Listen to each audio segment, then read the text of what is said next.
Oh, we are live here on the Chaps Chat Cats, part of the Hoops Crew Media Network. My name is Jake, and I am joined on tonight's episode by the man, the myth, the legend, getting hairier every single episode, Johnny Larkin. How are we? Good. How are you? I'm good. It's always a bit of a throwback, I feel like, when it's just you and me. It always takes me back to recording our first ever episode in like February of 2021, because we were the duo that started because Sam was in the midst of, his I think his first child arriving and that sort of thing. So we sort of were the two-man show for a bit. So yeah, bit of a throwback feel. Bit of a throwback, yeah. Back when we had no idea what we were chatting about, similar to today. Still have no idea what we're chatting about. It's Geelong themed, but that's about all. Exactly. But those were the days of 2 hour plus podcasts. Yes, it was. Yeah, 2 hour plus pods. Benny says, evening all. Hello, Mark Ben. says, Johnny, the laconic one. Oh, laconic and iconic, Jackie, this was before the show started, says, I need a blackboard emoji. Hurry up.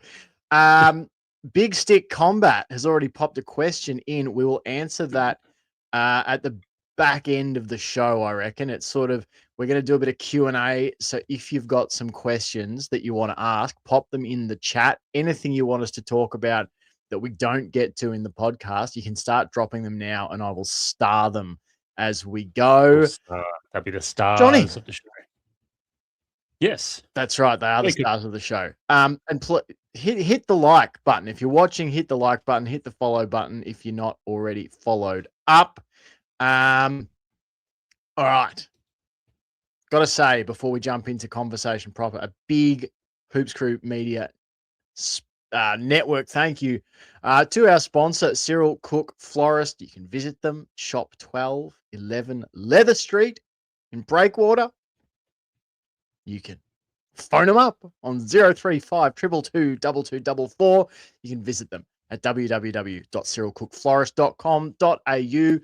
Use the voucher code GOCATS at checkout for 20% off your next purchase. And I've got to say, Johnny, it ain't just the flowers. I've been getting some wicked candles from Cyril Cook Florist. And I have a big issue with scented candles normally, because in my opinion, when I light a scented candle, they don't smell enough. They're not scented enough. But these ones that I've been grabbing from Cyril Cook Florist, they make the whole house smell beautiful. Got a salted caramel one. Oh, my Lord. So, yeah, ask him to say, hey, Jake from the Hoops Crew.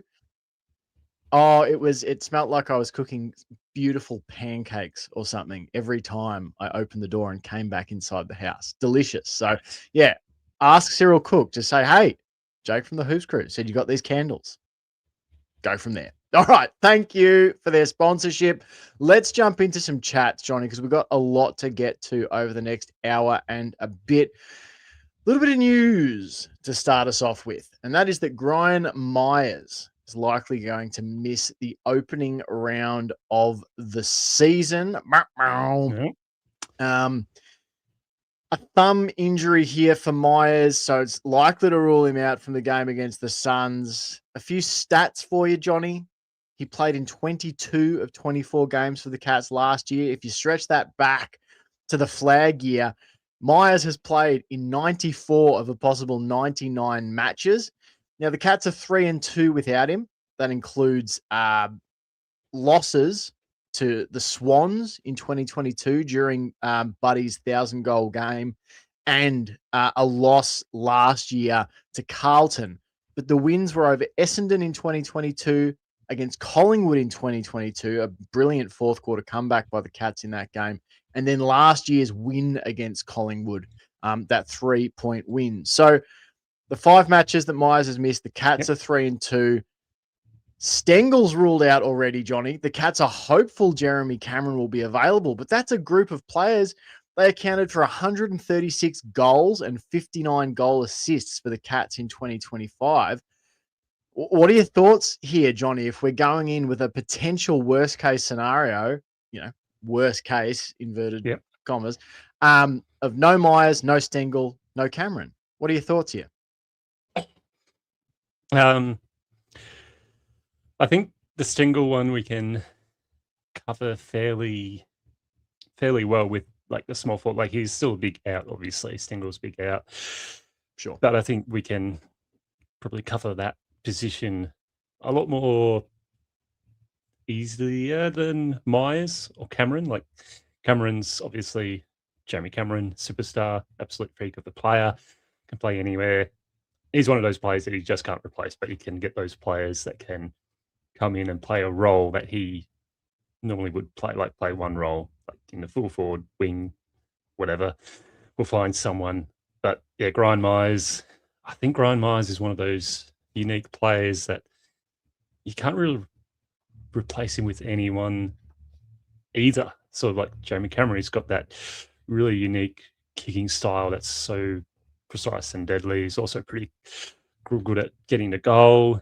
He's very athletic. He's got that endurance. So yeah, I think Miers is one of those big players that's when he's missed a lot, when he's misses a game, he's missed a lot. We lose that sort of flexibility of going forward. That unique entry inside 50 is sort of taken away from us. So out of all three, Cameron obviously being probably the biggest out, but I feel like we can, if Shannon Neal steps up more this year, then I don't think it's as big of an issue as it could have been previous years. But I think losing Miers is probably the worst one we could have lost early on. Like as I said, he's got that uniqueness about him that no other player has, especially that kicking style and the way he sees the game, the way he plays the game is just that little bit different to a lot of other players. Yeah, it's an interesting one, isn't it? Like, and sound off in the comments. Maybe let us know. 0 to 10 with 0 absolutely shitting your pants. No, the opposite. 0 being totally fine, confident as, and 10 being I'm filling my undies with fudge. How stressed are you about these injuries, and specifically the Gryan Miers one? Let us know in the comments. I was just having a look. Like the first thing that comes to mind for me, Johnny, with Miers being out in particular, like obviously us quoted the number that, Miers, Stengle and Cameron contributed 136 goals between them. Now only 14 of those were Miers, obviously. That's a smaller chunk than what Cameron and Stengle are kicking. But it's the goal assists that a lot of people will turn to with Miers. Now, he still had a really good season. He contributed 20 goal assists last year for the Cats. But that was actually 6th on the team. You actually had Brad Close, who so many people said Brad Close had a down year. Brad Close kicked 1 goal under 20. He had 19 and contributed 30 goal assists. Patrick Dangerfield kicked 30 and assisted 30. Tyson Stengle, 24 assists. Tom Atkins, 20 assists. Sean Manor, 20. And Gryan Miers, 20. And so Aiden says 10. Aiden's got there's a lot of poop in the pants here. Like we're at the 10. We're at the we might be fucked, says Aiden. Jackie is almost at the opposite end of the spectrum. Maybe just a slight bowel awareness. Do you know what I mean? If he was on Geelong's injury report, Johnny, it'd be bowel awareness. Jackie Mack. Mark says, Jai Clark? Question mark. Well, he's probably already in the team. In terms, clarify this one for us, Marky. Do you see Jai Clark being able to reproduce some of Miers' role, or just if you just define a little bit more of those question marks for me, that'd be great. Jackie says closest stats are freaking-tastic, and I agree. But my point here about goal assists, Johnny, is that I reckon a couple of years ago, the Cats would have been absolutely shagged with Miers out of the team. But I actually think Geelong are in a pretty decent position here. Obviously, you don't want to be missing all these players. Stengle, Cameron, and Miers. Now we may have Cameron. The Cats are still hopeful that he'll play, but I actually think there's some players who have real. Like if you look at that list, you're going to have Brad Close, who was our leader in goal assists last year. You're going to have, more than likely, Patrick Dangerfield in round one, 30 goal assists in his first year as a forward, plus the 30 goals. You're going to have Tom Atkins, your fourth highest last year for goal assists with 20. You'll have, presumably, Sean Manor, 20 goal assists. Like, I think the Cats have more depth at this kind of position. In terms of recreating the goal assist part of things. Like I think you've still got some really deadly ball users. Now the three as a whole, I don't know, that might be a lot of production to make up, but I'm not saying that Miers being out doesn't matter, but what I'm saying is that I think the Cats are better placed to cover this than if he had missed games in seasons gone by. I think we are a deeper. Jackie says, I think Manor plays the Miers role. I'm a 2 because it's right at the beginning of the season. It gives someone else a chance. And that ties into a question we had in the Hoops Crew Discord, Johnny, which was, with no Miers, is this when Sean Manor steps up into that role, takes the next step in his AFL career? What are your thoughts here on Sean Manor and his role in covering this stuff with Miers and Stengle both out? I think this is, I don't think Sean Manor needs to do much more to prove his spot in the team, but I think this is a great opportunity to maybe expand on his skills that little bit more. I think, but yeah, like as I said, I don't think he needs to really play out of his skin to prove anyone wrong or anything, any selectors wrong, coaches, whatever. He's already proved that he's a really exceptional player. But I reckon, this is that opportunity for him to just build up those skills a little bit more, have a bit more impact on the forward line entries going inside 50. And I think he can have to play that Miers type role. I think it's just going to be a bit more of that conventional inside 50 kicking that we'll get with Sean Manor rather than the weird darting low passes that we get from Gryan Miers. I think that's the big part that we're going to miss is those low darting, off angle, unreadable kicks that Miers brings. But, I think Sean Manor's, we're seeing his kicks going inside 50 and a lot of the time he's a pretty spot on kick leading to the leading forward. Sean and Manor has really improved. Like I thought, I'm trying to think which game it was. I feel like there was a game in the finals last year. It may have even been in the grand final where Geelong had a bit of a rough patch and then got their way back into the game. I'm thinking maybe it was second quarter, maybe it was, I can't exactly remember when it was, but I'm sure it was Sean Manor who absolutely lasered a couple of brilliant kicks to set up goals. And I think that Sean Manor is a really improved player from what he was when he first came into the team. And I mean, last year he was exceptional, 31 goals, 20 goal assists, plus, adding a lot of defensive pressure. But you're right. It's going to be interesting to see just the unique, I think it's as much as it's the kicking action for Gryan Miers, which everyone loves to harp on. It's the vision that he has. Like, it'd be one thing to kick unusually, but what Miers does, I think, better than anyone is he has a really creative way of seeing the field, in addition to having a way of kicking that allows him to maybe access parts of the field and break play open in ways that other players might not. Like, if anything, it might not be the goal assists and the kicking inside 50 that we miss. It might be kicks more around the middle of the ground because he's such a hard worker. You mentioned it, Johnny, his endurance. I was just trying to see inside 50s for the Cats last year. So even that's interesting reading. Like, Gryan Miers was 4th on the team for inside 50s with 83. but it was Max Holmes with 159, Bailey Smith with 148, and Sean Manor with 120, sitting in spots 1, 2, and 3. And then closely following Miers was Atkins with 75, was Dangerfield with 74, was Dempsey with 70, was Close with 67. So there are still a lot of these players that are up there and abouts for goal assists, for inside 50s, for scoring for the Cats. Even if Geelong have to play through, I mean, I probably feel more confident in Geelong's ability to still produce up forward if Cameron plays. Like, I think, because right now, if you're thinking about who do we turn to up forward, I love Shannon Neale, but Shannon Neale's going to need another tall to really support. And maybe that's just Danger coming to the fore as another big forward. Or maybe you're thinking about, can we rely on getting something out of Jack Martin or Ollie Henry? That's a little bit dicier for me.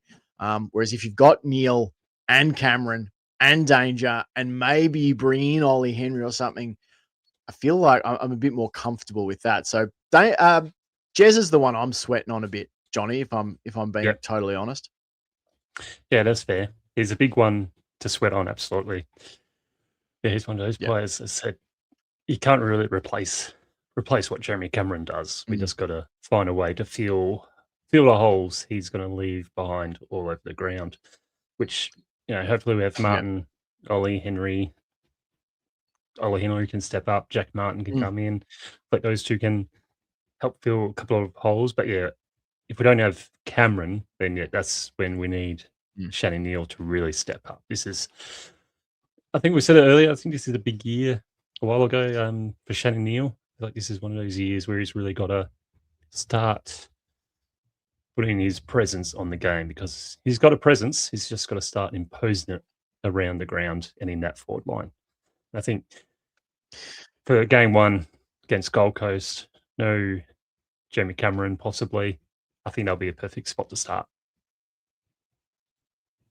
Yeah, I really like. I just finally went back and watched the match sim today, and I didn't get a chance to last Monday. But something that really stood out, like some things that popped for me, was like Shannon Neale. Like, I get that people might be saying, "Hey, he's not like there yet.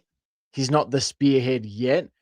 But I really don't necessarily understand like the level of concern and the level of like sort of fear factor around Shannon Neale of like, oh God, he just doesn't have it. Like, I don't know, I just see it totally differently to that, because like what I look at is a dude who's got a pretty bloody good set of hands, has an insane like reach and wingspan, is absolute unit physically, and then athletically, he's super mobile.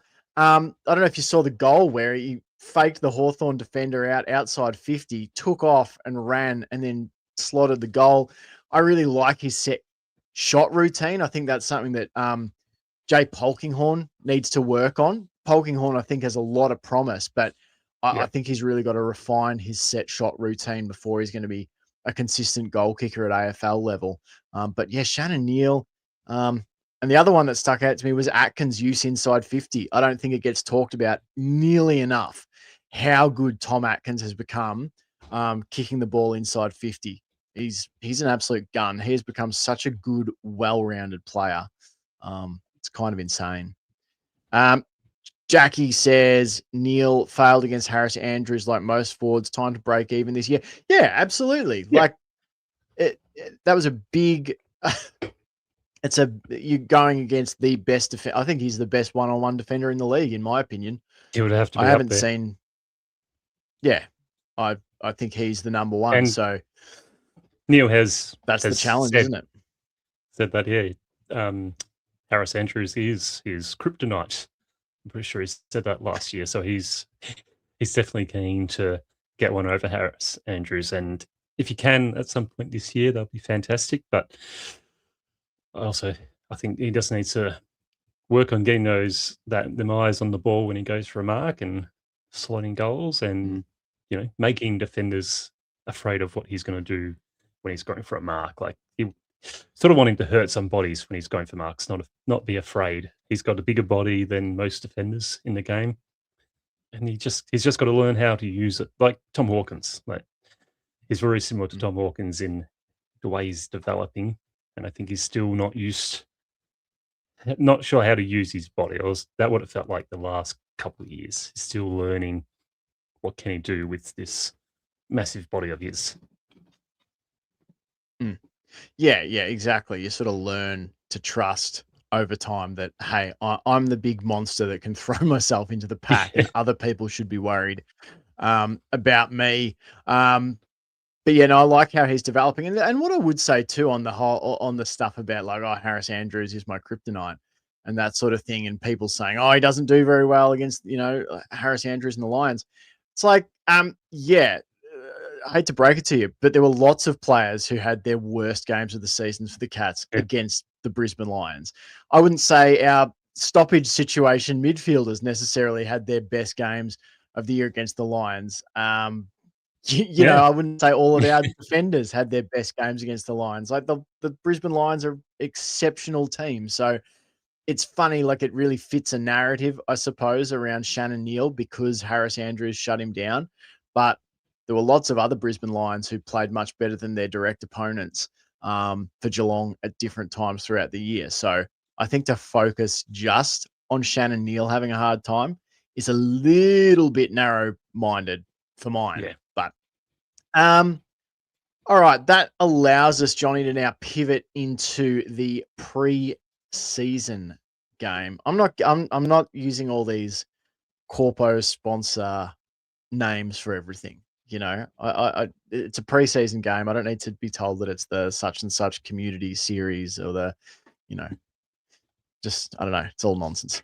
And we're not getting any sponsorship kickbacks from those people. So I ain't saying it.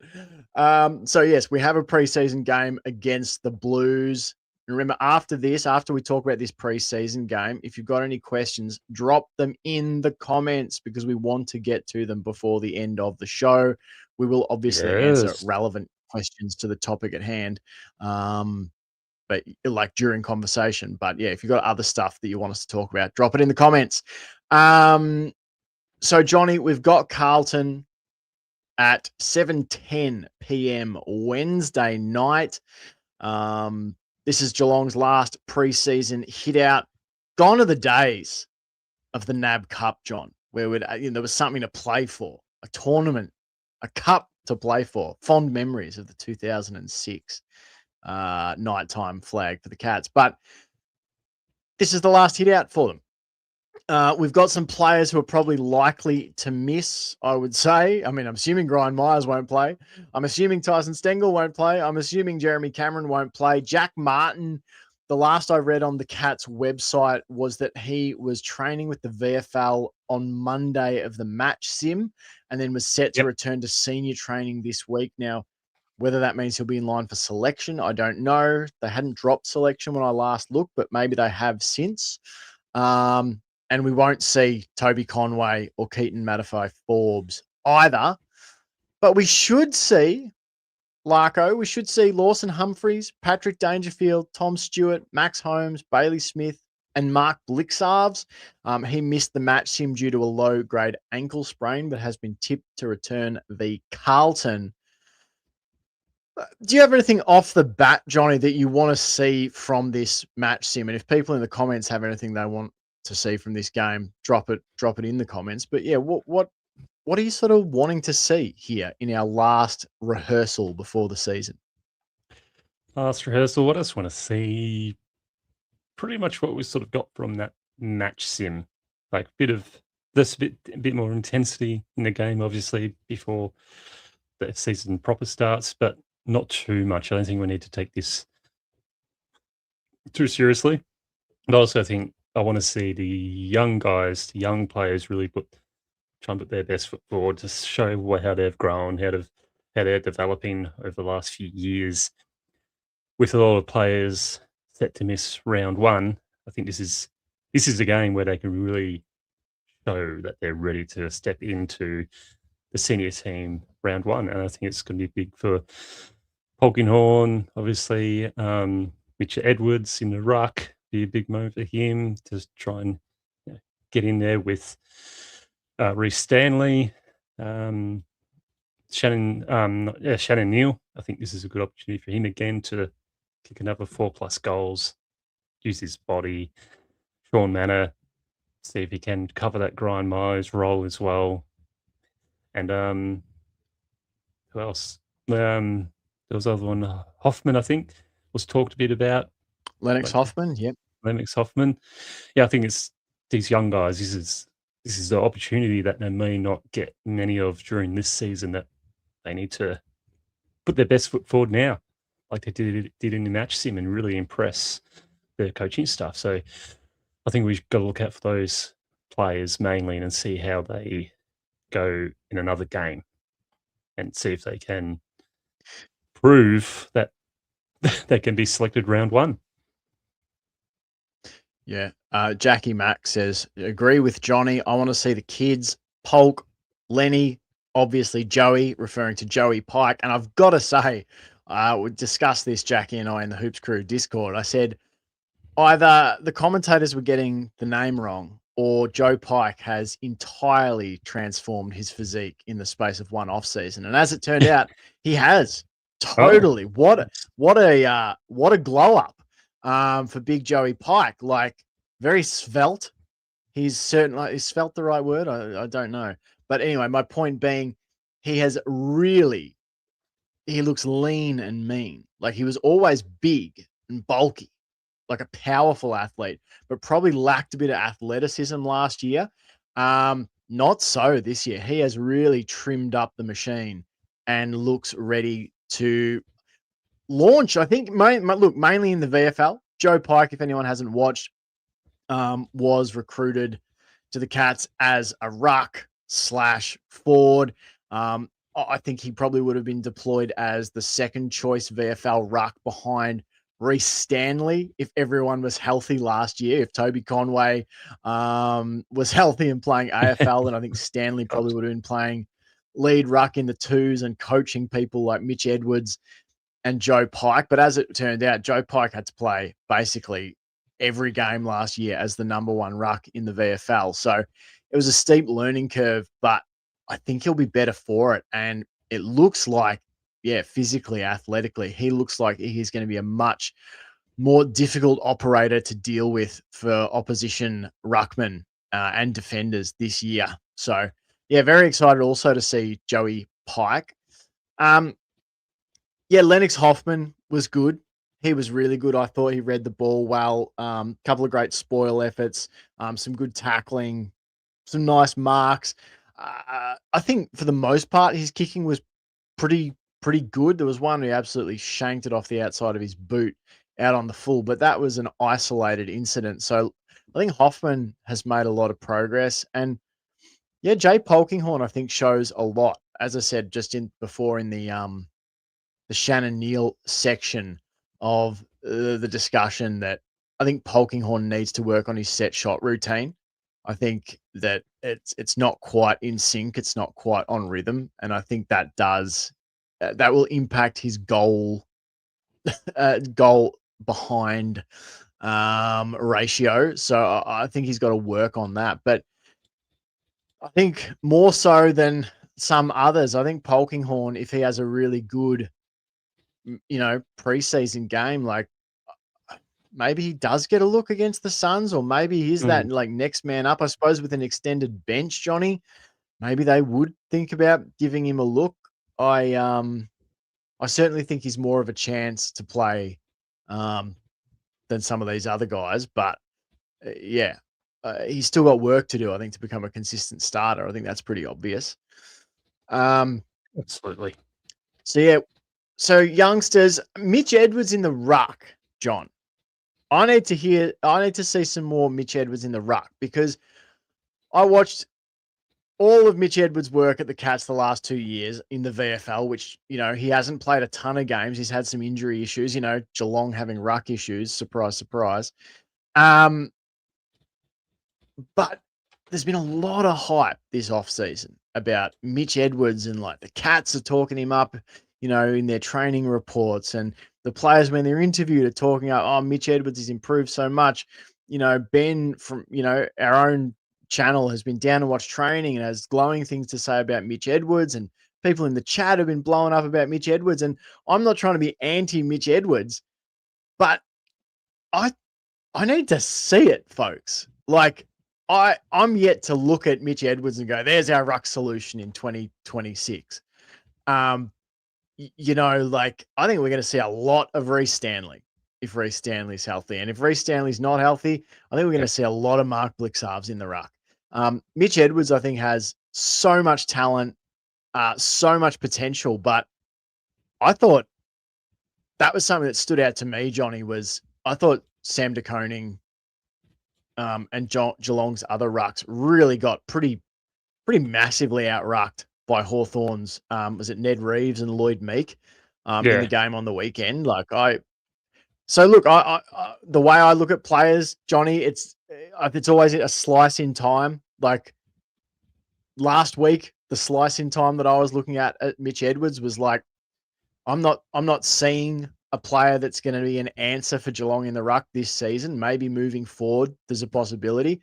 And I'm open to my mind being changed this Wednesday night. Maybe it's a different slice in time. But yeah, right now I need to see it. I'm just swimming ever so slightly against the current of positive reports I've been hearing about this Mitch Edwards off-season breakout. I'm not quite seeing it yet, Johnny. No, that's fair. That's fair. That's all fine. You can have your doubts and concerns, especially around the ruck, I think, because we are, as Cats fans and Cats team, cursed since Brad Otton's to suffer ruck injuries to prospecting players. So I think what you're trying to do is just downplay the excitement. So when he does play, he's not going to get an injury straight away. It's just like, let's just chill. Let's not invoke the curse of the ruck for the Cats. We also what happened to Toby Conway. Look at Reece Stanley. Exactly. Fly under the radar. Yeah. No one gets excited about Reece Stanley. We're all just like, yep, Reece Stanley, you kept doing your thing. So I think that's the key. Just don't get excited about rucks. Just stay calm. Yes. What about you, Johnny? Is there anything else you're looking forward to seeing, like, or you want to see? Like, is there a particular player? Is there a particular element? I don't know, obviously health. We want to see everyone get through injury free, but is there anyone else that you're like, I just like one more chance this preseason to see a guy play, or see a particular thing out of our game before we get to that opening round game against the Suns? No, not particularly. I'm just more looking forward to seeing footy back on the old TV and the Cats back out there. I think I've said what I wanted to see, and yeah, I just want to see the Cats out there and see the young guys doing what they do and not get excited about Mitch Edwards no matter what he does. Just remain calm, level-headed around him. Everyone tamp down the expectations. Let's just keep it under the radar. As soon as the footy gods know we've got a really good one, they'll strike him down with an injury. I will. You know what? I will get on. You go. If something happens to Mitch Edwards in this practice match, and I'm going to curse every Cats fan on the next podcast, going, "I told you, I warned you, this would happen." That's right. Keep expectations low. Another Mitch that I think I need to see something out of, and it's a massive year for him, is Mitch Nevitt. I've been a big proponent of the idea, Johnny, that time will tell. Like, give him time. Development will happen. But now I'm finding myself this off season and having watched the match sim of going, maybe midfield isn't his position. Like maybe we could convert him to like a forward or something. Maybe we could. So that's not good news, I don't think, right now, because the midfield project, and the Cats did play him up forward a bit in the match sim game, and he didn't make a hell of an impact. And to me right now, he just seems like a player that is a little bit devoid of confidence, perhaps a little bit lost in terms of what his best footy looks like. So I would love to see him have a big game. I want to see that. I want to see not even a big game, Johnny, just like I just want to see something like a spark, a moment where you go, "Oh, there is Mitch Nevitt's best football." And I think there is something to be said for persisting with the idea of trying him as some sort of forward half player, as opposed to trying to get him on ball. Because I think the best element of Mitch Nevitt's game is his contested marking and his long Yes. kicking. Like, I think those are the things. I don't know that he's, as presently comprised, going to make it as a midfielder. So, look, we've got a few forwards out, a few forwards injured. Like, for this match, for this preseason game, why not give him a bit more of a run up forward and just see if you can unlock something for him? I mean, it was Mark speaking earlier about Jai Clark. The Cats tried him down back for a bit in the VFL last year, and it really opened something up for him. He's accessed a different part of his game, an outside speed part of his game. His distribution of the footy has got much, much better. Like, maybe just a change of scenery on the field would be good for Mitch Nevitt, Johnny. Absolutely. Why not? He seems this looks like he's got so much talent, and he's just not able to grab hold of it yet. So maybe a Yeah. positional change may just unlock something in him, because it does feel like he's just struggling a little bit in that position at the moment. But yeah, I see what you see. He's got feels like the eyes test says he's got the talent. He's just not able to grab it with both hands yet. And as people said, time's running out for him. Unfortunately, he's been in the system a little while. You got to grab these opportunities when you can. Otherwise, the footy gods are going to kick you down the road. And, the Cats, as much as we want to hold on to the players, can only hold on to players for so long before we go, well, we can't do anything else with you. And Cats will do that.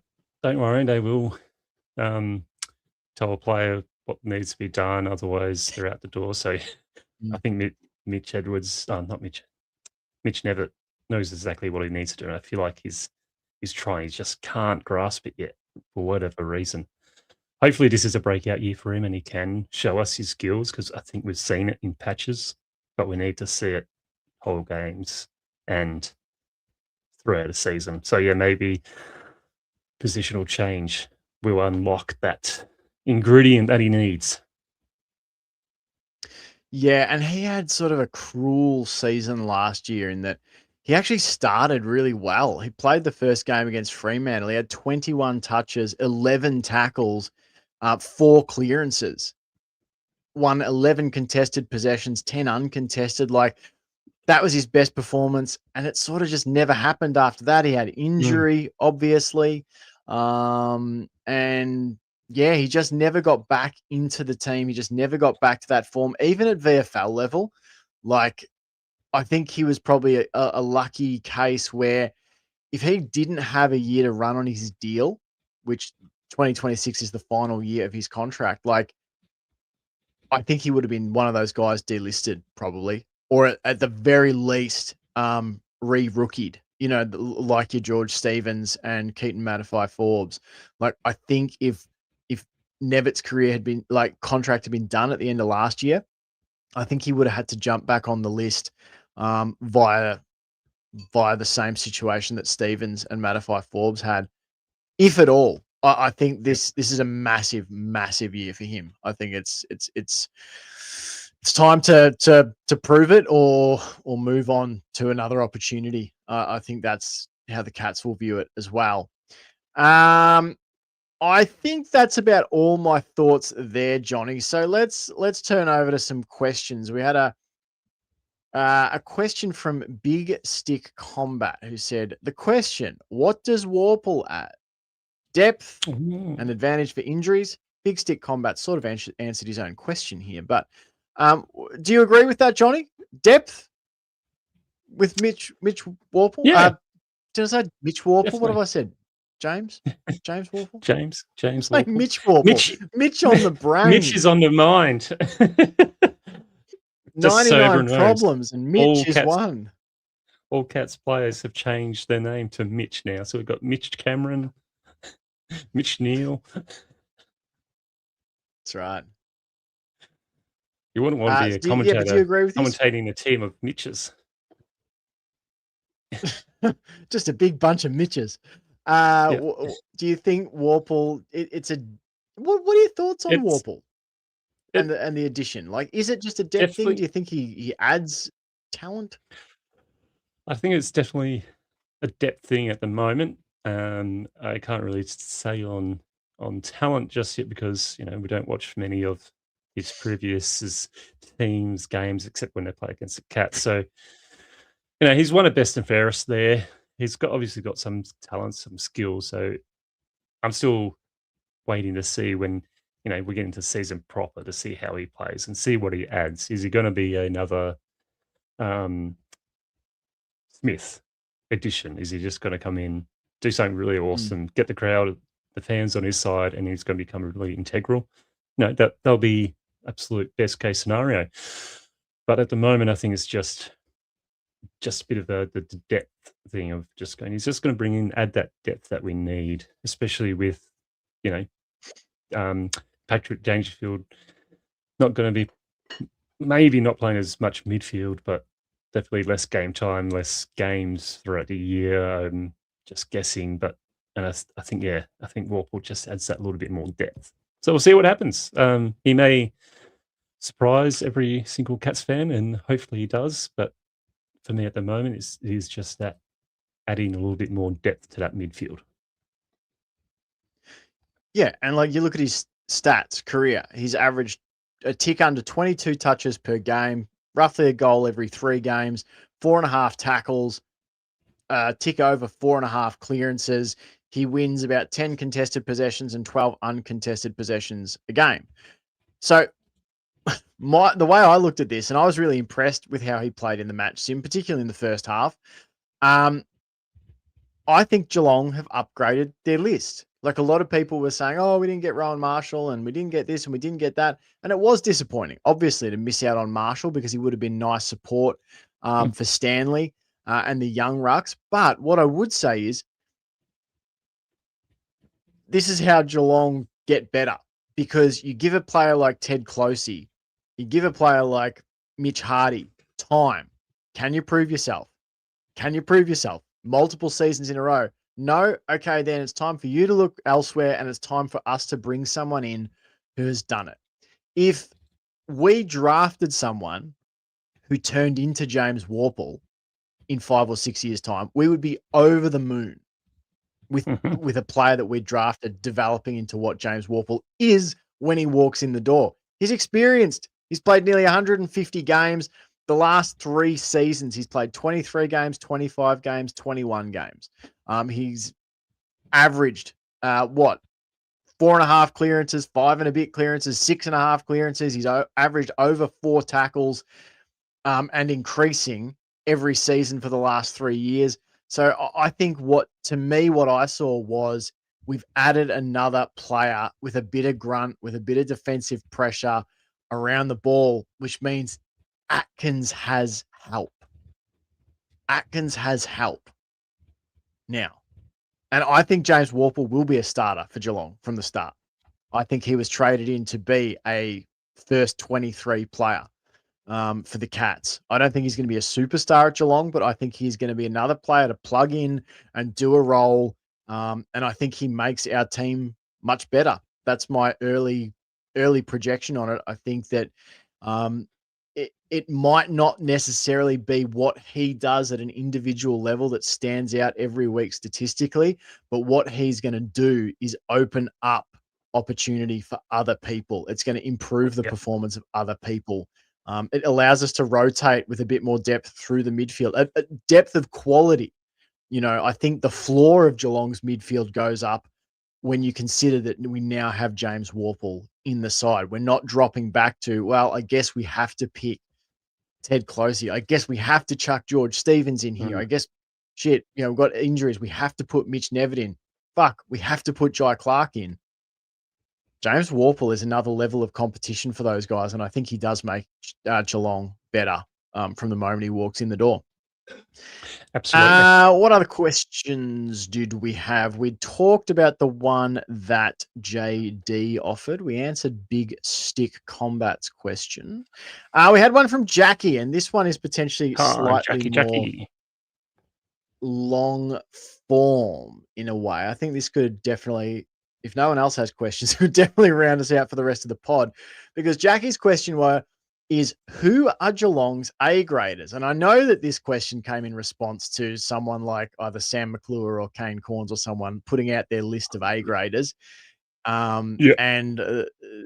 And so Jackie asked, who are Geelong's A graders? That's the first part of the question. So we'll define that together.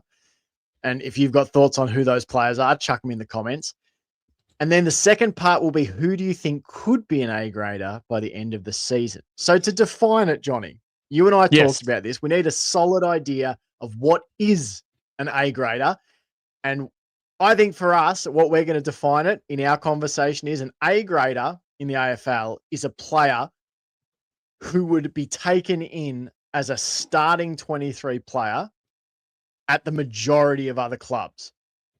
Yeah. We're sort of a bit like, say like Brisbane, they're the reigning back-to-back premiers. It's going to be very hard to put them in that list. Like they would feel pretty bloody good about their whole 23. So it's like somewhere between, 14 to 16 other clubs, the vast majority of the league would want these players on their list and they would start. So that's our definition of an A grader for this conversation. Absolutely. Benny says George Stevens A+. So let's start, Johnny. We'll start with the we'll start with who are the current A graders. Yes. Where does that list start for you? Who is it? Who is the first name, the most obvious one in your mind? Most obvious one is probably like, obviously, I don't need to say obviously because it's pretty obvious, is Bailey Smith and Paddy Dangerfield. I think those two definitely stand out. Jeremy Cameron, obviously, stand out as those first three that really jump out going, these guys, if either of those three guys went to another club, who wouldn't start them? Like, yes, Dangerfield's older, but he's still got that absolute intense energy, that leadership, that explosive potential that he can change games on a whim. And then, Jeremy Cameron's Jeremy Cameron. We know what he can do. So who wouldn't want Jeremy Cameron in the side? And I think Bailey Smith's the same. Like, he's got his off-field things that's going on that seems to be blowing up in the media every single week. But apart from that, which is a non-issue, really, he's another player that, like, what other team wouldn't want a Bailey Smith on their side to really be that running power? So off the top of my head, those three definitely stand out. Obviously, I know one player for you that you're going to mention very shortly, which is pretty obvious, which I didn't forget about. I just left that player for Jake. I'm interested to see who you think it is. I think I in general agree with those names. I think, there's a bit of I think A graders, it factors in some consistency. It factors in some like superstar quality. I think that both of those things factor in. Like, so Dangerfield, I think the consistency part of the equation is starting to come down. But the top end of his talent, I think you're right. I think that's still, like, if you went club to club, how many clubs would say, no, we don't feel like we can squeeze Patrick Dangerfield into our team somewhere? Like, I think, yes, he's not an A-grade midfielder anymore in terms of being able to do that game after game. But I think as far as wanting him on your board of magnets, I agree with that. I agree with Bailey Smith. I think some people would point to, cheap disposals. His kicking's a bit off. The work rate, we saw what he did for Geelong. Him arriving at Geelong helped take Geelong to a grand final, because we've lacked for a long time that person who could do that hard work, who could run 40, 50 meters just to get a handball receive. So, yeah, no, I agree with that. And Jeremy Cameron, likewise. I don't think there's many teams. I think he's a player that, even the reigning premiers, Johnny, would say, yeah, we'll chuck Jeremy Cameron. Piss off, Eric Hipwood. We've got Jeremy Cameron for a season. There's a name here that Benny has mentioned, and I want to add that as well. Mark Blixarves. Yes. I don't think he gets talked about enough as an A-grade Definitely player not. because he doesn't fit maybe. I think for some people, I'm not texting anyone. I'm just writing down our list. I think You can Blixarves, text when you people, say that's fine. A-grader, I think a lot of people, when we talk A-grade footy players, they think of like, the midfielder who gets 30 touches and 8 clearances a game. They think of the, the intercepting defender. So your Harris Andrews. They think of your, as you said, Bailey Smith. They might think of the Jeremy Camerons up forward. But Mark Blixarves is an A-grade utility player. There is nobody, in my opinion, who wouldn't say, yes, we would like Mark Blixarves on our list for 2026, please. Because if you look at his stats, like for the role he plays, for the amount of work he does, like his endurance and his sort of Iron Man qualities to be able to play game in, game out. Look at his games played list since 2013. 22 games, 23 games, 21 games, 24, 20, 23, 25, 21, 24, 24, 19 in 2023. And he got injured towards the end of 2023. And you could have asked the question, is this the point where his health starts to dip off? No, comes straight back. 24 games in 2024, 25 games in 2025. So, yeah, Mark Blixarves for me, absolute A-grader. Jackie throws a name out here, Tom Atkins, A-, and I agree with that. I don't think he's quite in our list of A grade. It's, you're looking at A and then A+, like it's the A-. He's so close, but I don't think that every club would take him. And that's not me trying to belittle him. It's not they wouldn't take him. I'm just saying I think there's a slightly larger list of teams that would say, I don't think he's necessarily in our starting 23. Yeah. Dispute that in the comments if you want. I would love to know, people watching, where do you think Tom Atkins is? Is he an A-grade player? With, our list currently comprises Bailey Smith, Jeremy Cameron, Patrick Dangerfield, Mark Blixarves. Do you think Atkins fits in there? I personally think it sounds cruel, and I don't want to be a hater, and I'm not being a hater. I don't think I would necessarily make that argument right now. Yes, no. Tom Atkins, he's not an A-grader player, and I don't think he will reach the A-grade player, but doesn't. Yeah, like he's definitely an A- player. He's still an integral part of how the Cats play. Like Medley Smith, Max Holmes wouldn't have played as well as they did if Tom Atkins isn't there.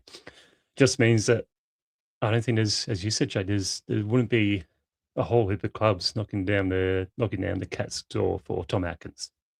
He's a particular type of player that works really well for the Cats.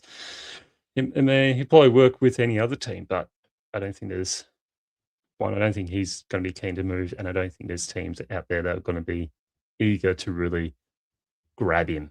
I think, like it's just the nature of the players. We've got those different level of players, and as much as we want it, we all want all our players to be A-graders. But if you have a full team of A-graders, it doesn't always work. You need those grunt players like a Tom Atkins to do that hard work, do that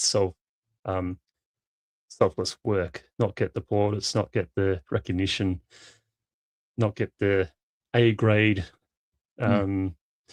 status. But as Tom Atkins would say, I don't think he would care. I think he just wants to play football for the Geelong Cats and win another premiership.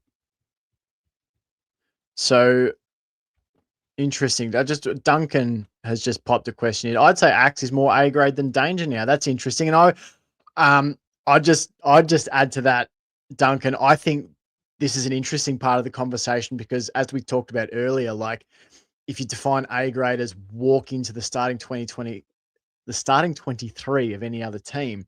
And if we look at it, it's like partly it's about their consistency of performance. Obviously, there has to be a base level. Then how consistently do they deliver their best? And then how good is their best? The sort of superstar factor. I think this is the perfect like illustration of a player whose ceiling isn't as high, but delivers to their ceiling a lot more in Tom Atkins. I think that's Tom Atkins. That's the definition of Tom Atkins. Ceiling isn't as high as a player like Dangerfield, but he delivers to his ceiling in 2026 and or he did in 2025 more often than Danger did. But then Dangerfield has those games available to him where his ceiling is just multiple levels higher, but we just see it later on, less often. So it's an interesting one. It is. He also adds Duncan Dempsey is widely seen as the best winger in the comp. Would that qualify him? What do you think, Johnny, about Dempsey? Is he an A grader right now, or is it more in the future? I think at the end of this year, I think Ben said it towards the end of the year.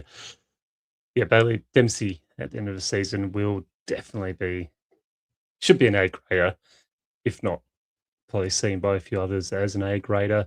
Obviously, Duncan sees him as an A grader, which is fine.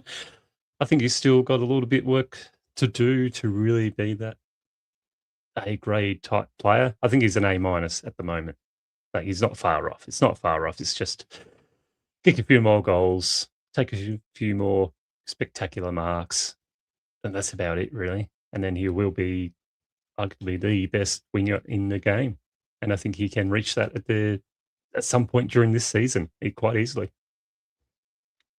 I think too, my argument about Ollie Dempsey is that I think when he becomes an A grader, it's going to be because he becomes something more than just the best winger in the comp. I still think that he's going to become, like people are saying, put him on ball, put him on ball. I don't think we're going to see that all the time in 2026. What I think we're going to see is half full. Oh, maybe we need a Liverpool. Let's chuck Dempsey in at a centre bounce or two here. Let's see what we can come up with. 2027, when my guess will be that Patrick Dangerfield will be retired, I think Ollie Dempsey plays a lot more as that, like, the first lever pulled to try and get life into the stoppage is to put Dempsey there. I really think he can have a career where he has stat lines of 25 plus touches, kicks multiple goals in a game, has a shitload of clearances. Like I look at some of the players that Sydney has, your Chad Warners, to an extent, like your Isaac Heaney's, like they can put together incredible performances in the middle of the ground, up forward. I think Dempsey has the ability to become one of not just like Geelong's best players, but like literally one of the best players in the whole competition. He is special sauce. He is very special. So yeah, Connor O'Sullivan. Here we go. Yeah, Flash says Connor O'Sullivan is A-grade talent about to very quickly become an A-grade player. That's a great point. The talent versus what they actually are. Connor O'Sullivan's pretty exciting, Johnny, for what he can do. Seeing what this is his third season, coming into his third season at the Cats. Yeah, he's going to be an absolute superstar competition, just like Ollie Dempsey. He's going to be an absolute freakish, like he already is a pretty freakish player, but he's still got a long development to go still to get even better. And his base level was ridiculously good. He's only going to get better and better. He could easily take over the role of best defender of Harris Andrews in a couple of years, quite easily. I think the way he's going. Definitely. Totally. Absolutely. Mark offered that a champion team will always beat a team of champions. I agree with that. You definitely need a sprinkling of everything though, don't you? Because you wouldn't look at any, I don't think I can think of a single flag team that you could say, well, they had no A graders. They Yeah. were all just B plus, do their role teams. Like you got to have a bit of both. I think the majority of that equation comes from a cohesion of players, but you need that extra sprinkling of players who can turn a match on a dime. I mean, Brisbane have that collection of players. I think the closest we got to a champion team that just beat everyone was 2007 Cats in the grand final. I think that was probably the closest we'll get to a team that was basically near about half full of just A-grade talented players. So it was pretty close. Yeah, well, that was an insane mix. Yeah, I don't think we'll see a team. I'm trying to think too of other. I want to know in the chat. This is just more of a side quest part of the chat. Who do you think was like of the last, say, like 25 years? Let's make it 2000 to now.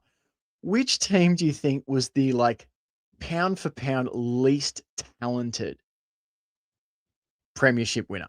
Like I know they're all talented by the time, but I'm saying on the scale of premiership winners, which list do you reckon punched the most above its weight? Like some obvious ones, might be like those 2016 Doggies. Yes. But they did have some talent there. Like, but they definitely did. That's definitely an opportunity. Are there other teams that come to mind in the chat? Yeah, Jackie offers that probably the Dogs maybe. Keep dropping them there.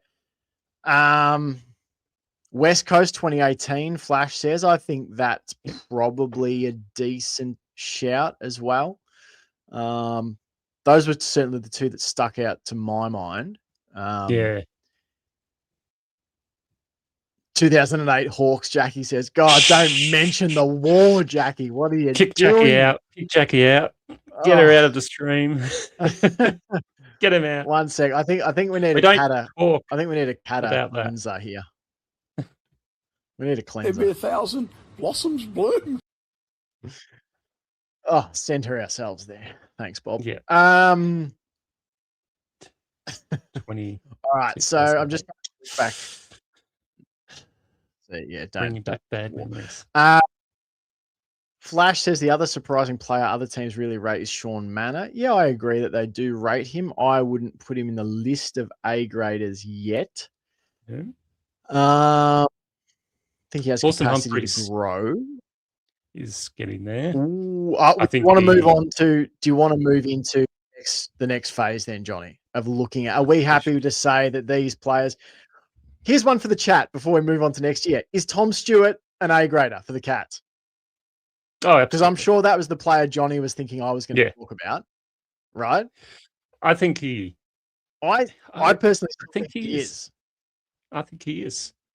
There wouldn't be a team out there that wouldn't go, we'll have a Tommy Stewart. This is the question. This is how we're defining it in this Jackie's this conversation just is rubbing more salt Tom Stewart to this opening wound that she's inflicted upon us. I know. It's like that scene in Inglourious Bastards, where can't think of her name, German actress. Is it Heidi? Diane Kruger. Diane Kruger's got the bullet wound, in her leg, and Brad Pitt is just like shoving his finger into the wound. That's what you're doing at the moment, Jackie. You've opened it up. The bullet hole was 2008.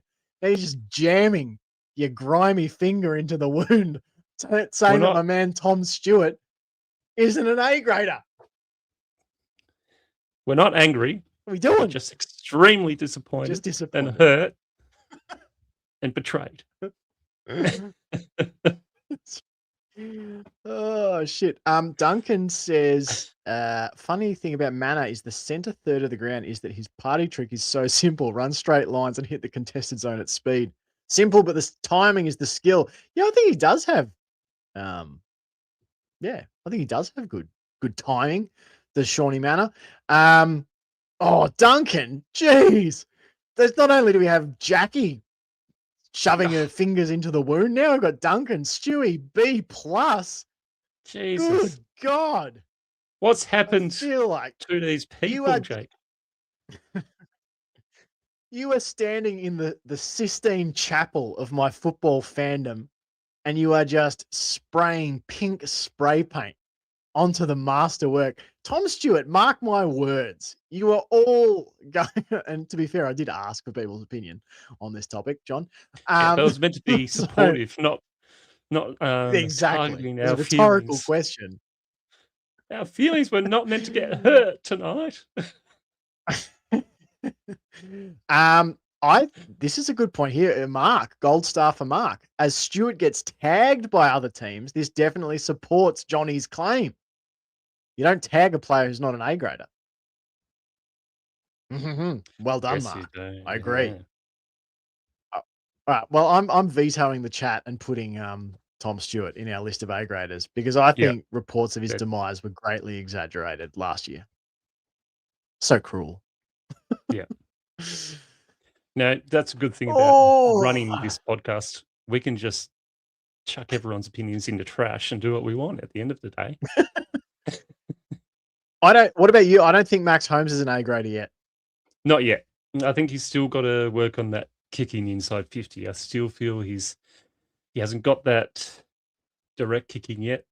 He's still a bit too long and high for my liking. He just got to global and nice. And once he can do that and really start hitting up players in that forward line, midfield, then yeah, he'll be an A grader. But he's still got a little bit of work to do. Sarah says, "Yay, caught alive, haven't for ages." Hey, Indeed, welcome. it is good to do the live show. I appreciate the chat getting involved, even Monday. though they're hurting my feelings about Tom Stewart right now.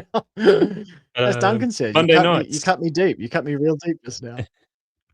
Monday night, 7 p.m. We do our live streams from every week. Is that a Indeed. joke? Every week, 7 o'clock. I think Monday so, night. yeah. Every Monday, chaps are here. Paul does the live shows at least on the Thursday, if not more often. Yeah. Flash says, Max has played enough A-grade games to be considered an A-grader for mine. Johnny, you're being challenged. Why? So being is it just the challenged. kicking for Max? It's mainly just the kicking. I think if we were considering Gotta be an elite. A-grades, they've got to be elite at the position they play. Like Max Holmes is elite in that midfield wing area, but his kicking is still not there. Like, I think we saw it in a good fashion on State of Origin. He had lots of balls and lots of kicks, and he was probably one of those players that turned it over more than other players on the big side. So just got to work on that kicking. Everything else is fantastic. He's just got to work on his kicking, get that kicking a bit more pinpoint accurate. I really think that this year is a launching pad for a lot of players. Like, I think Holmes is one of those guys who, like, He's still he was young. probably a player, where I was like, hey, it's like your turn here to go. Like, Dangerfield's not going to be able to do it here. I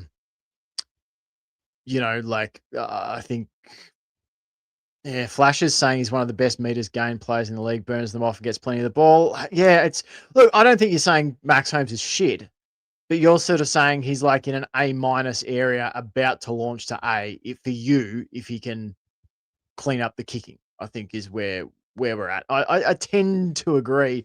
For me, what it was is last year, I think about these players. How many times did I think this player, the players in question, did something that like turned a game in our favor? Yeah. I mean, yeah, we're speaking interesting language here. Flash says A- for me is still an A. Okay. we're splitting terms then. We're close. Yeah. I think we're close. We're close. As I said, it doesn't matter about your opinion. We can just chuck it out. So yeah, that's your opinion. That's fine. We don't have to agree with inclusive. Wait, we've got a sound drop Oh, this. We've I got was a sound being drop this. inclusive, and Sexual proclivities. you can't all blame Jack for my bad mood. Right. We're just shitty. I think for me, this is the year. I think Max Holmes becomes an A grader. There you go. I'll go your halves. For Flash, he's already there. For me, he's got one more season. Yeah. Darren Gilmore asks, what's up with Myers? He's got a thumb injury. So yes, he's going to be missing presumably round 1 or opening round or whatever the hell they call it. So yeah, thumb injury for Myers. Ben says, is Chris Scott an A-grade coach? Depends who you ask, I guess. But yeah, from our perspective, yes, absolutely. He's the best Geelong coach I've seen. He's the best coach in the league. Yeah, he's one of the best. Yep. I had extra thoughts to talk about on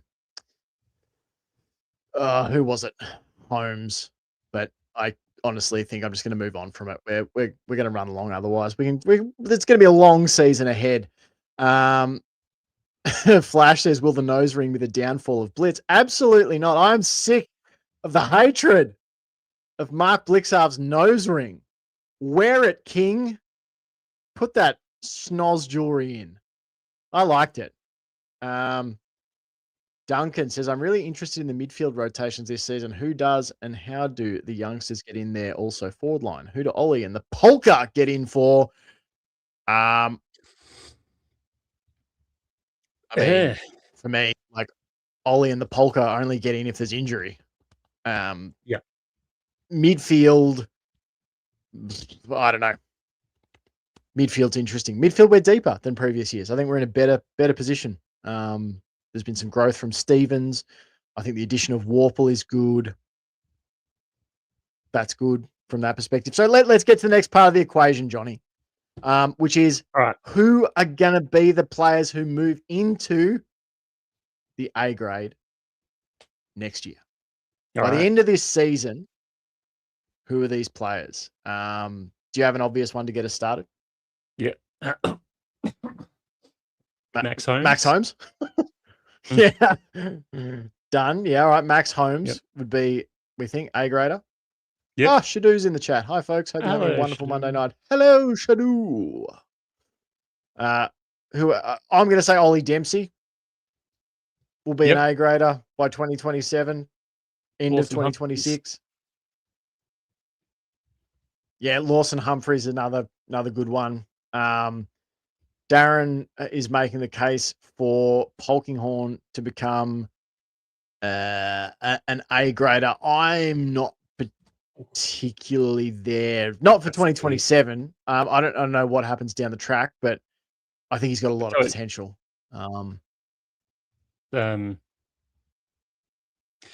If Polkinghorne can become an A grader in his first year playing AFL, then that's incredible. I would love to see that. Bring it on. And I mean, like he did very well in his first year of VFL, won the best and fairest for the Cats and the goal kicking. But yeah, no, multiple seasons away for me. Who else? We've got lots of calls for Lawson. I did star some of these. So we had Ben said Dempsey at the end of the season. Yet we've got Dempsey on our list of the next A graders up. Jackie said Lawson, A grader by the end of the year. Benny expanded and said Jezza Holmes. Interesting. So end of season, Ben reckons that our A graders will be Jezza, Holmes, Manor, and Dempsey. So not Smithy. So Ben's what he's not saying necessarily on the Smith train. Yes. No. What's he saying? Jess is just a middling player, you could say. That was the biggest shoehorn of all time, but I appreciate the effort. It was. There's some calls here about Connor O'Sullivan from Mark and Shadoo. I think there's the potential. Ben says Sully is a future captain, and I won't hear otherwise. I don't hate that.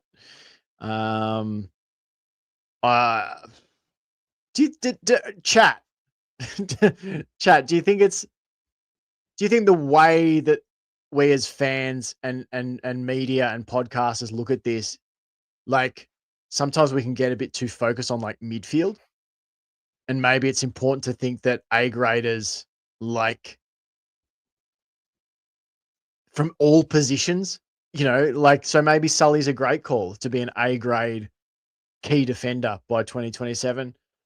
What do you reckon, Johnny? Will we add it? Connor O'Sullivan to be an A grade defender I reckon so. by I reckon so. All right. I like it. I like it a lot. Any other names springing to mind that by the end of the year they'll be an A grader? Just trying to rack my brain here and think. We've got Holmes, Dempsey, Humphreys, O'Sullivan. You would be assuming too, Johnny, that of the guys who are currently A graders in our estimation, Smith, Cameron, Dangerfield, Blixarf, and Stewart, like a big chunk of those will be retiring next, like at the end of this year or maybe the next. So we'll need another 5 or 6 guys to step in.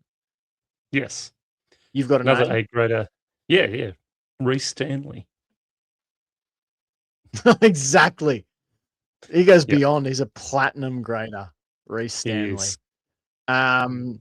He's got that platinum legend, status. the man, the myth, the legend, the platinum hair. Ben says Polkinghorne reminds me of a raw Charlie Curnow. I think I can see that.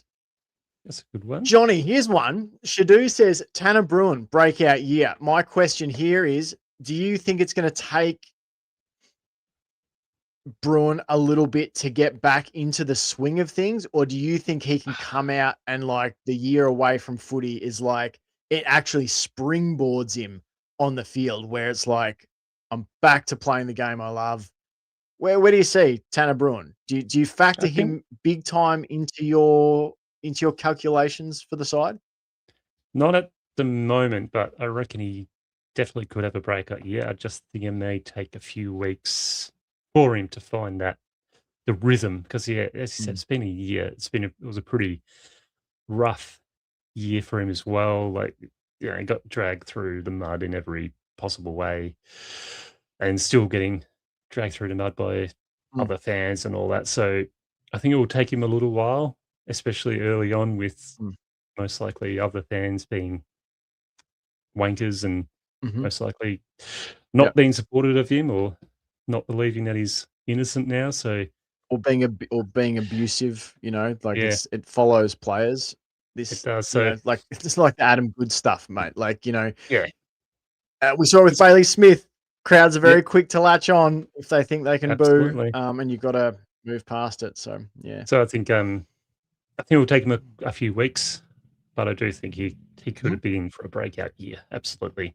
I think he'll be mentally ready for it. I think the club will be getting him mentally ready. I think he'll have all the processes and steps and ideas and meditation or whatever he needs to do, those processes in step to get the best out of this year.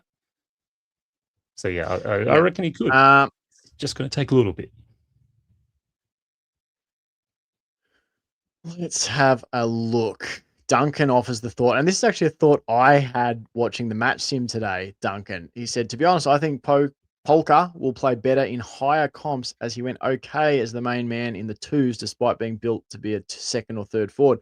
Yeah, I think there is the potential that this sort of thing can happen where a player can, if they draw the best defender every week or the best 2 defenders every week in the VFL, if Polkinghorne comes up into the side and you've still got like Neil and Danger and Cameron, or something, if all 4 of those players were in the side together or something like that, like, Polkinghorne's going to be drawing not the best defender, probably not the second best defender. He'll probably draw the third, or if the third's helping the first or second, he might draw the fourth. So there's a situation where I think, he could benefit from that. But I honestly, if he played 2 or 3 games this year in the AFL, I think that'd be great progress. I don't see him being a massive part of the calculations for going and winning a flag in 2026, apart from driving selection pressure from the VFL and training standards, etc. I think 2027 is more likely to be when we see him looking to make a bit of a move to get in the team. Question here from Flash. How many goals does Shannon Neal need to kick to be considered an A grader? He kicked 44 goals last season. How many do you think, Johnny? I reckon I know my number. 60 plus. Yep. Yep. How many Yeah, for you? I think it's about that. Yeah, I think about that. And it depends. You know, you've got different types of forwards. Like, I think that if Shannon Neal became a 50 goal a year player, then like he doesn't need to kick 75 a year or anything for me to consider that an A grade forward, because like the way we think about forwards are different, and Neil offers multiple other things. Like, he's actually a ridiculous like pressure player and tackling player in our forward 50. You know, like I can't remember what his average was. Let me see if I can quickly find it. I'm sure he ranked really highly for the Cats in terms of tackles inside 50 last year. And I did want to bring this up on the pod, so I am going to quickly try and find it. Defensive. So he was, he was fourth best for tackles inside 50, behind only Stengle, Manor, and Atkins. Average 1.4 tackles inside 50 per game. And as far as like total tackles, he actually ranked, where was it? 1, 2, 3, 4, 5, 6, 7, 8, 9. He was the 10th most tackles for the Cats last year. So, like, if, you know, to me, Shannon Neal, like 50 plus goals. Yeah. I think Flash has probably hit it on the head. 55 goals. And what we're talking about too is it'd be 55 goals on the back of having kicked 44 last year. So, you know, once you start getting into that area where you're kicking 50 goals a year, 40 to 50 goals a year, like, and doing the other things that I think Shannon Neal will be capable of doing. Yeah, I think he could be on the cusp. Let's put him in the list of potentials for 2027, Johnny. Yep. Let's put him in the Absolutely. list of potentials. So what we've currently got is, we think that the 2026, to answer Jackie's question, and absolutely, Shadu points out, hey, everyone, remember to like this video, subscribe to the Hoops channel for more content, and join us for free premium footy banter on the Discord. And the link is here in the YouTube comments. Join in. Duncan adds a nice addition, a nice sweetener to my stat. Shannon Neal and Jezza Cameron were the only key forwards in the top 20 for forward 50 tackles in the competition last year. Yep, absolutely. So to answer Jackie's question, it was, who are Geelong's A graders? For Johnny and I, the current A graders for the Cats are Bailey Smith, Jeremy Cameron, Patrick Dangerfield, Mark Blixarves, and Tom Stewart. And the way we define that is they would walk into the starting 23 of almost all the other clubs. 2027. Yep. Entering the 2027 season, the players we think may be considered A graders after this season unfolds with Max Holmes, Ollie Dempsey, Lawson Humphreys, Connor O'Sullivan, and Shannon Neal. I think that's a good list. So it actually works out really nicely. We've got 5 current A graders and 5 potentials for 2027. And what's nice is, in some ways, they're in areas where we'll have some retirements. If Jeremy Cameron retires, you know, in the next year or two, we've got Neal predicted to be an A grade forward.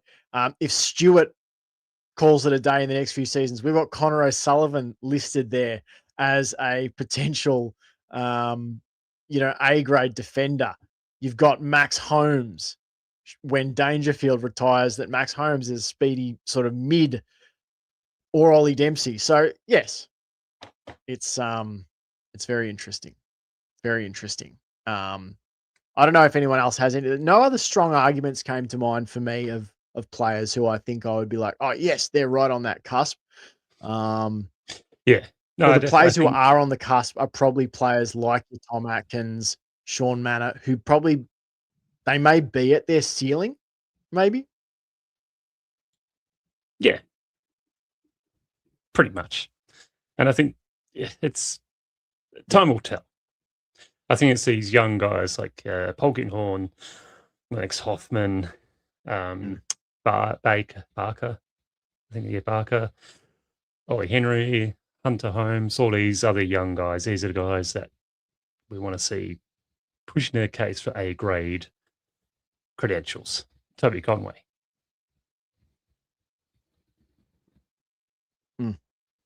Yeah, definitely. I mean, yeah, there's so many players that you've got if they got healthy. Jesus. No. I think that like Maybe I they're think the having too much closest time one off. and the one we had. Yeah, that's right. They need to play more. I think Flash is like right. Like Max Holmes is the one that was closest to making the jump for us. Yeah, right now. absolutely. He was the one that we went back and forth. He's like right. If these are two, cells, then the Max Holmes is existing right in the thin film between them. Like he is so close for us to considering him that A grader. I think 2026 will be the year. So, all right, we've done about an hour and a half. Flash says if Toby Conway becomes an A grader, we win another 3 flags this decade. Absolutely. Only 3? 175% agree. Exactly. Just the 3. Yeah, good stuff. All right. That will do us, I think, for tonight's show. Oh, what a show it was, John. What a show it was. Thanks to everyone for jumping in the chat. There's a lot. Ben says 3-hour show tonight, please. I need to eat some dinner or I'm going to collapse. Johnny maybe set a new speed record for eating dinner before the show tonight. I text John at like 6:53 and said, "Hey, are we still good for 7 o'clock?" And then we realized we'd never actually discussed the time together. So didn't discuss the time. I did a Kirby. Just yeah, absolutely consumed. Jackie Mack says, Ben, drop a super chat. Absolutely. There's still time, folks. There's still time. There's like still 3.5 minutes. Drop a super chat. Come on. Come on. Dig deep. We dare you. John may pay his electricity bills. We double dare you, Ben. I know. No, it shouldn't be Ben. That it should be Jackie to apologize for what to hurt and emotional damage she's done to the podcast tonight. Making us first think about 2008 and then initiating the conversation that Tom Stewart isn't an A grader anymore. Yeah. I'm going to cry myself to sleep tonight. I've already had a few cries. What I would say... Oh, have you? Have you just between... Yeah, I noticed your camera go offline a few times there. I had to mop up just some tears. If you're enjoying this, make sure you go out and check the other stuff over on the Hoops Crew. This Paul has done an insane amount of player preview videos. He's hit literally every single player on Geelong's list.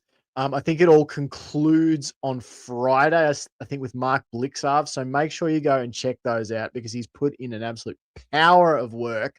The other thing I've got to say is make sure you're tuning in. Oh, Jackie, what a legend. Hey, nothing says I'm sorry like $2. But Jackie also says, here's $2. I will never apologize. I respect it, Jackie. Thanks, Jackie. I respect it. Yeah, we can expect that. $2 goes a long way these days. Well, not really, but absolutely. It's perfect. It's perfect. We do. That's what we need. $1 for each insult. Exactly. Ben's saying because we got the super chat, we now have to go for another hour.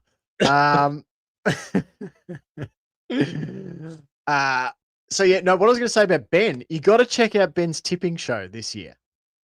I think it's not just the tip, is it, Ben? I think it's show us your tips. I said it should be just the tip. But Ben's gone for the slightly classier show us your tips. Yeah. Just a tip. People are No entitled more. to their sexual proclivities. I probably should join that. But what I was going to say is check it out. Ben dropped this little nugget in the chat.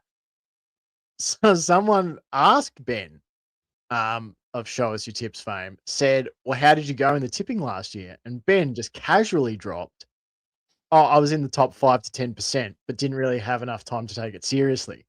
So like, Oh, Ben's going to be like, you know, uncut gems. Maybe he's going to have one of those gambling visors on or something. Yeah. You know, he's going to have like 17 TVs set up, all the games on, and like Ben didn't even have his head in the game last year and tipped in the top 5 to 10% of contestants.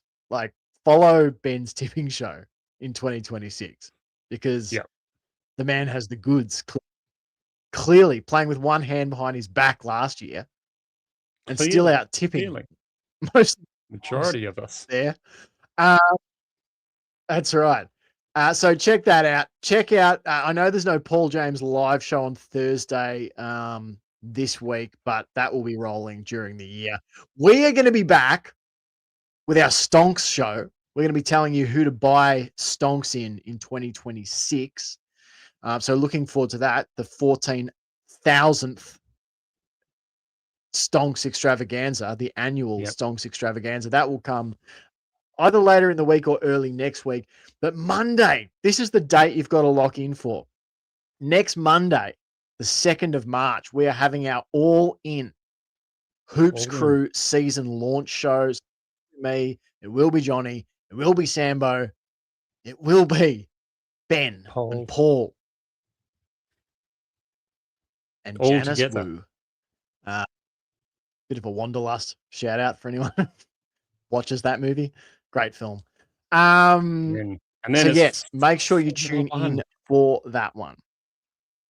I thought you were going to say then it's footy season, but no, it's Formula One. No, it's we Formula may One lose season. John on the podcast, sort of 7 to 8 months of the season. But yes, No, so it'll probably make be sure that you've got first your Monday. make sure you tune in for the live show next Monday night. The all-in Hoops Crew 7 PM. super group.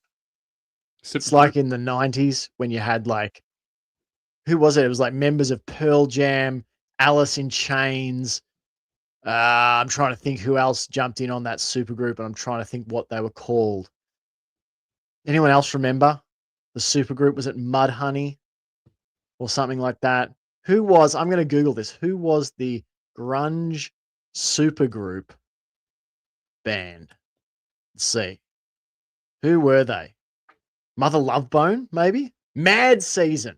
Mad Season was one, and Temple of the Dog was another. So Temple of the Dog had Chris Cornell, Mike McCready, Stone Gossard, Jeff Ament, and Matt Cameron. Mad Season had Lane Staley. Mad Season's who I'm thinking of. Lane Staley of Alice in Chains, Mike McCready of Pearl Jam, Barrett Martin of Screaming Trees, and John Baker Saunders. So there you go. There we are. That was the super group I was thinking of. The super group, the Hooper group, will convene next Monday night. So tune in. Get ready. Get ready. Lube up for the awesomeness. All right, we'll be back. I'm ending the stream now. Go and spend time with your families, and we will see Before you footy season very starts soon. and you don't spend any time with them again. That's right. That's right. Before you become absentee family members And for the footy season. Formula One's on, right. so Why stop at Formula One? I'm going to be doing footy. I'm going to be Tour de France, Giro d'Italia. All right. See you later. Go Cats. see you later. Go Cats.